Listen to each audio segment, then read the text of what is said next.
Your day of judgment will start when you die. And sometimes we may think that the akhirah, paradise and hell, are things that are very far from us. But in reality, they are so close to us. If we die today or tomorrow, our akhirah starts.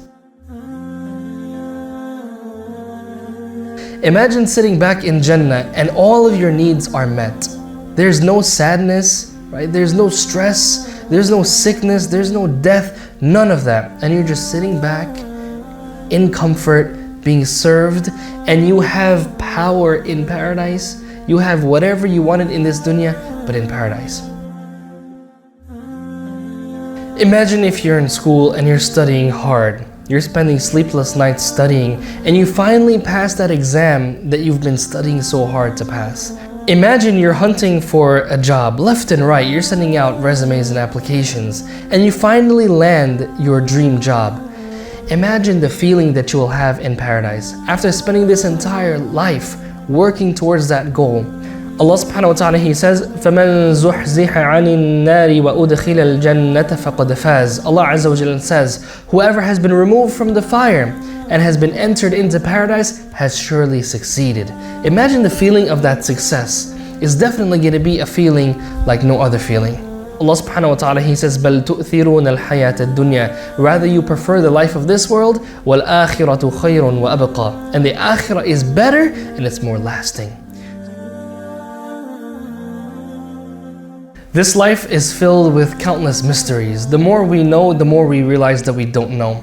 Imagine in paradise being able to see Allah subhanahu wa ta'ala directly, being able to ask Allah Azza wa Jalla whatever questions you have. Imagine being able to speak to the prophets. Imagine being able to speak to the angels and being able to speak to Angel Jibreel, asking him how it was bringing down the revelation to our Prophet Muhammad sallallahu alaihi wasallam. All of these things are possible in paradise.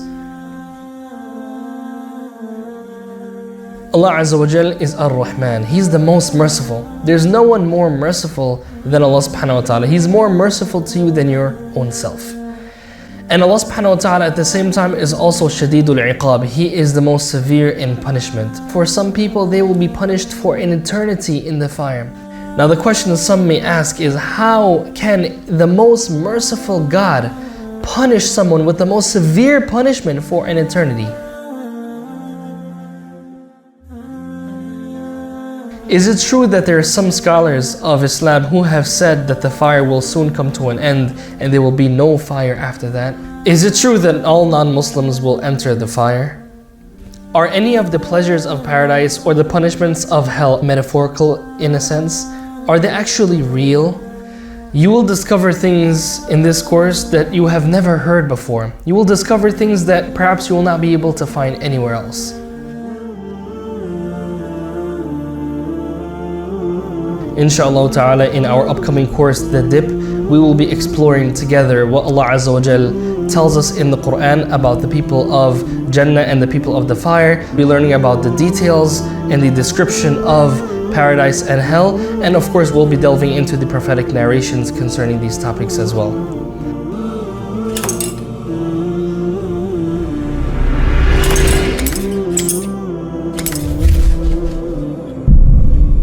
On the day of judgment, when the fire of hell is brought, it will be able to speak. All of these things, we shouldn't mention. I think that's enough, just cut that part.